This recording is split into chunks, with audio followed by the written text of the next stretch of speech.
হরে কৃষ্ণ, রাধে রাধে, জয় Shrikrishna. Pinki Gopal lifestyle চ্যানেলে আপনাদেরকে অনেক অনেক স্বাগত। আশা করি বন্ধুরা আপনারা সবাই ভালো আছেন এবং সুস্থ আছেন। আমিও ভালো আছি আমার গোপাল সোনার কৃপাতে। আমার বন্ধুদের কাছে একটাই বিশেষ অনুরোধ, ভিডিওটা সম্পূর্ণরূপে শ্রবণ করবেন। আশা করি এই ভিডিওর মাধ্যমে আপনারা অনেক কিছু জানতে পারবেন। তো চলুন বন্ধুরা, আজ আমি শেয়ার করতে চলেছি তুলসী এত পবিত্র কেন, তুলসী গাছকে আমরা বিষ্ণুর প্রিয়তমা কেন বলা হয়ে থাকে। তুলসী দেবী শ্রী বিষ্ণুর প্রিয়তমা হওয়ার পৌরাণিক কাহিনী। হিন্দু ধর্মে তুলসী গাছ শুধু একটি সাধারণ উদ্ভিদ নয়, বরং এটি দেবী তুলসী বা বৃন্দা প্রার্থিক রূপ হিসাবে বিবেচিত। তুলসী দেবী শ্রী বিষ্ণু প্রিয়তমা হিসাবে পরিচিত এবং বৈষ্ণব ধর্মাচার্যদের তুলসী পাতা বিশেষ তাৎপর্য বহন করে। পুরাণে বর্ণিত বিচিত্র কাহিনীর মাধ্যমে তুলসী কিভাবে বিষ্ণুর প্রিয়তমা হলেন তা আমরা জানতে পারি।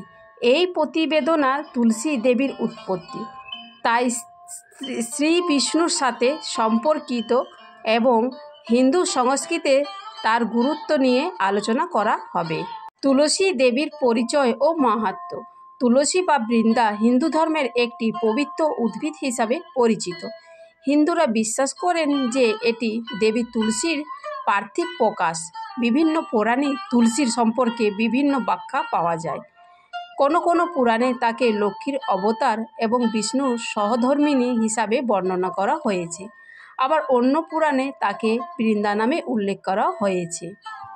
আবার লক্ষ্মীর থেকে সম্পূর্ণ পৃথক একটি চরিত্র হিসাবে বিচিত্র করা হয়েছে। তুলসী দেবীকে বিভিন্ন নামে সম্বোধন করা হয় যা তার মাহাত্ম্য প্রকাশ করে। হিন্দু বেদ তাকে তুলসী, বৈষ্ণবী, বিষ্ণুর অন্তর্গত, বিষ্ণু বল্লভ, বিষ্ণুর প্রিয়া, হরিপ্রিয়া এবং বিষ্ণু তুলসী নামে অভিহিত করা হয়েছে। এছাড়াও তুলসী বিভিন্ন প্রকারভেদও রয়েছে। সবুজ পাতাযুক্ত তুলসীকে শ্রী তুলসী বা রাম তুলসী, আর গাঢ় সবুজ বা বেগুনি পাতাযুক্ত তুলসীকে শ্যামা তুলসী বা কৃষ্ণ তুলসী নামে অভিহিত করা হয়ে থাকে। হিন্দু ঘরে তুলসীর স্থান অত্যন্ত গুরুত্বপূর্ণ। অনেক হিন্দু বাড়ির সামনে বা কাছাকাছি তুলসী উদ্ভিদ রোপণ করেন। প্রায় হিসাব, বিশেষ করে পাত্র বা বিশেষ রাজমিস্ত্রির কাঠমারে তৈরি বেদ বা তুলসী বৃন্দাবন নামে পরিচিত। সেখানে তুলসী রোপণ করা হয়। ঐতিহ্যভাবে হিন্দুর বাড়ির কেন্দ্রীয় প্রাঙ্গণে মাঝখানে তুলসী রোপণ করা হয়, যা আমাদের সংস্কৃতির সাথে গভীরভাবে সম্পর্কিত।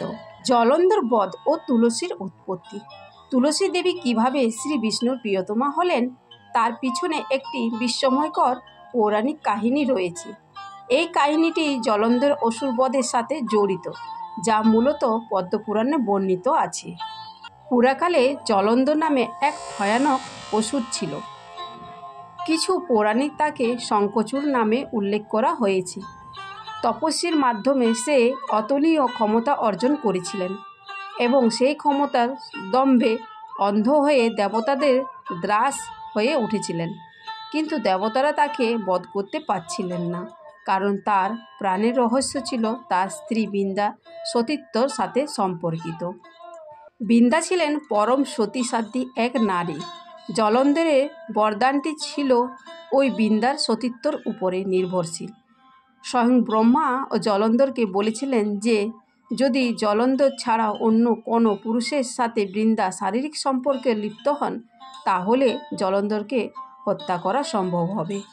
জলন্ধরে অত্যাচারে অতিষ্ঠ হয়ে দেবতারা শিবের শরণাপন্ন হন, মানে মহাদেবের। এই সময় বিষ্ণু একটি কৌশল অবলম্বন করেন। তিনি জলন্ধরের রূপ ধারণ করে বৃন্দার কাছে যান এবং তার সতীত্ব হরণ করেন। ফলে বৃন্দার সতীত্ব নষ্ট হওয়ার সাথে সাথে জলন্ধরে অতীজতার বরটি নষ্ট হয়ে যায় এবং শিব জলন্ধরকে বধ করেন।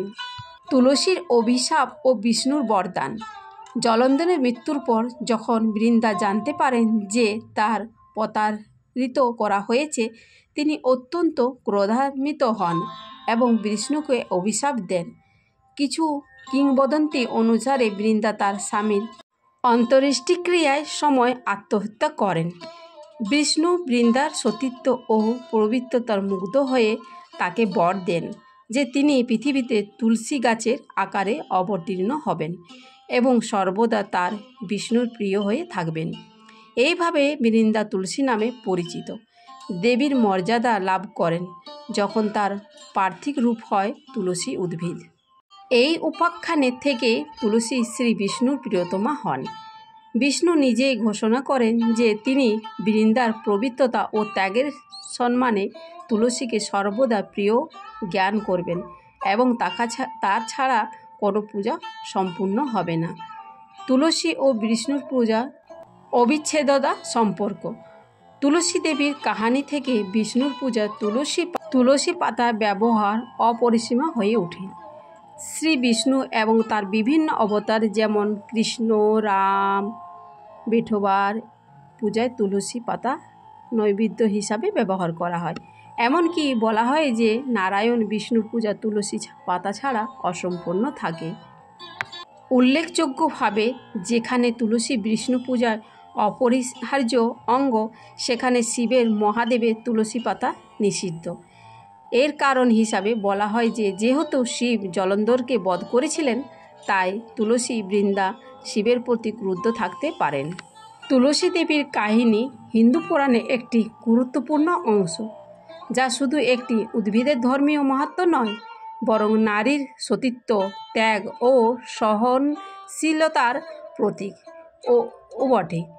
বিষ্ণুর সাথে তার সম্পর্ক এবং পরবর্তীকালে তুলসী হিসাবে তার অবতীর্ণ দেখায় যে হিন্দু ধর্মে একজন নারী পবিত্রতা ও আত্মত্যাগকে কীভাবে সম্মান করা হয়। আজও হিন্দু বাড়িতে তুলসী গাছ রোপণ ও পূজার প্রথা চলে আসছে। বিষ্ণু পূজায় তুলসী পাতা ব্যবহার শুধু একটি ধর্মীয় আচার নয়, বরং এটি সে প্রাচীন কাহিনী স্মরণীয়। এইভাবে তুলসী দেবীর হিন্দু ধর্মের সংস্কৃতির ঐতিহ্য শ্রী বিষ্ণুর পরম প্রিয়তমা হিসাবে চিরকাল বিরাজিত থাকবেন। বন্ধুরা, আজকের ভিডিও থেকে আপনারা বুঝতে পারলেন যে তুলসী দেবী কীভাবে বিষ্ণুর ঘরণী এবং বিষ্ণুর এত প্রিয়তমা হয়ে থাকলেন। তো এই ভিডিওর মাধ্যমে জানতে পারলাম যে তুলসী দেবী কীভাবে এত বিষ্ণুর প্রিয় হয়ে উঠলেন।